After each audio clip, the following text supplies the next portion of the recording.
There was this great meme that popped up yesterday on Facebook, which was talking about procrastination and Mozart.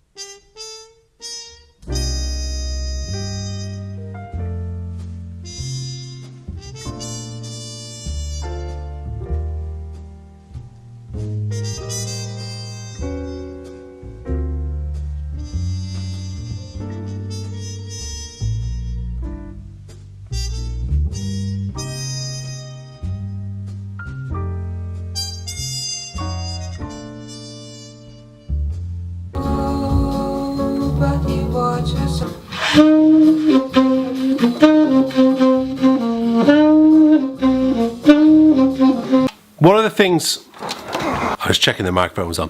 One of the things I was talking about yesterday in the bit that didn't happen in the vlog was the importance of what can you do if you only have a very short amount of time to practice. And I was going to leave it today, but I've spoken to a number of students already today about the importance of grabbing time to practice. One of the biggest lies we can tell ourselves is, I don't have time to do this. And it's true in a way. There was this great meme that popped up yesterday on Facebook, which was talking about procrastination and Mozart. How Mozart wrote Don Giovanni overture in the morning of the premiere. Duke Ellington used to say, I don't need time, I need a deadline. I've got to admit that the last few weeks, the last month has been really crazy for me in playing, which has been amazing opportunities. That motivates me to practice an awful lot more. And one of the things that my Cambridge saxophone students are doing at the moment is they're getting ready to do their Christmas project. And that has a definitive deadline when it's got to be recorded. They've got to get all their music in, they've got to be able to play the piece, and it definitely focuses minds.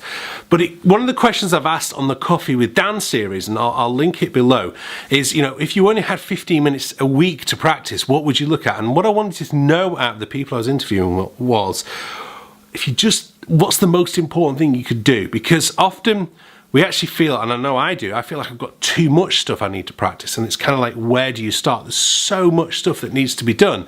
It's kind of like, how on earth, where do I start with all this? And one of the things I'm going to be asking my students to do next year, in January, once we've got this Christmas project out of the way, is to go back over the playlist, which again you can find below, and find out which one of the transcription projects that are on the website. I think there are 18 now transcription projects on the Cambridge Saxophone website. Which one they want to go back over, because that Stan Getz one. Now, I can't play the whole thing for you on YouTube because YouTube will slap a copyright notice over it, but kind of just trying to give you a bit of a sample. And even going back to that, it's not just playing the notes, it's kind of where is Stan using side D instead of using D down. There's a bit on, as it goes to the bridge, where he starts on the side key E flats and then goes to the standard fingering for E flat on tenor, this is. And it's listening so intently to the sound that you can get those ideas over. Anyway, the important I was trying to stress is going back over transcribing gives you so much information. You're kind of dealing with tone, you're dealing with time, you're dealing with improvisation, you're dealing with kind of listening, all those really golden important things that we all need to work on. And if you can just play through those recordings you've already worked out, if you're short of time, it's a great way of doing those things. So check out the lessons below on the link and see where you get on from there. Here's another one.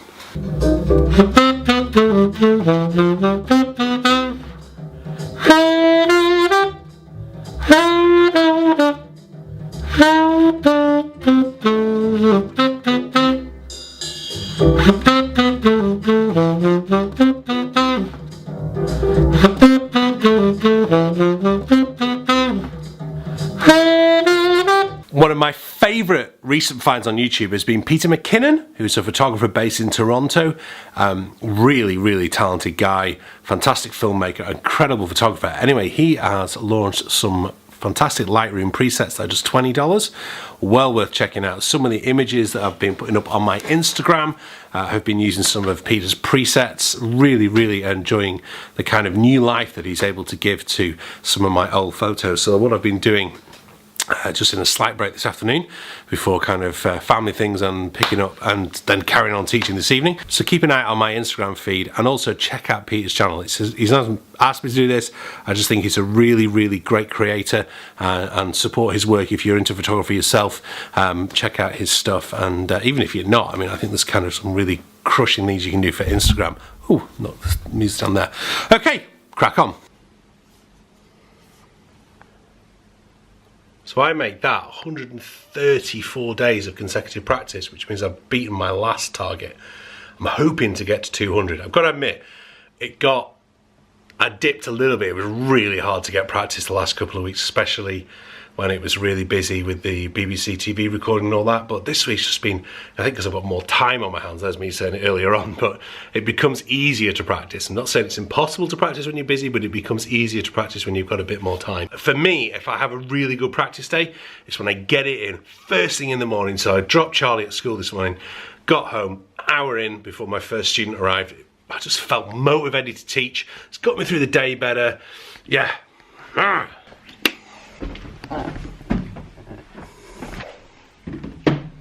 B.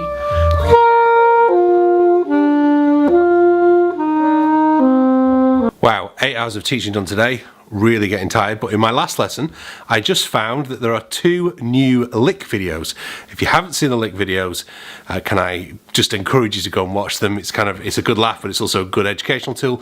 There's a set of video lessons below from myself at Cambridge Saxophone that I did on the lick years ago, and it's great to see 2 new videos out of people collecting them. If you haven't seen before, there was a Facebook group, I believe, a few years ago of people spotting the same phrase that was played over and over again. Some somebody with a lot of time on their hands put the video together and combined all these lick videos, and there's kind of more and more. And once you've watched them a few times, and once you've, if you've done that lesson, you will keep hearing it. And I was just joking to my student that I used to play it quite a bit when I used to play Bert's Jazz Club in Belfast. If I'd have students in, I'd often deliberately play that lick and then look at them just to make sure they were listening. Thank you very much for watching. I'm going to head off to play 6-a-side football now, and I will see you very, very soon.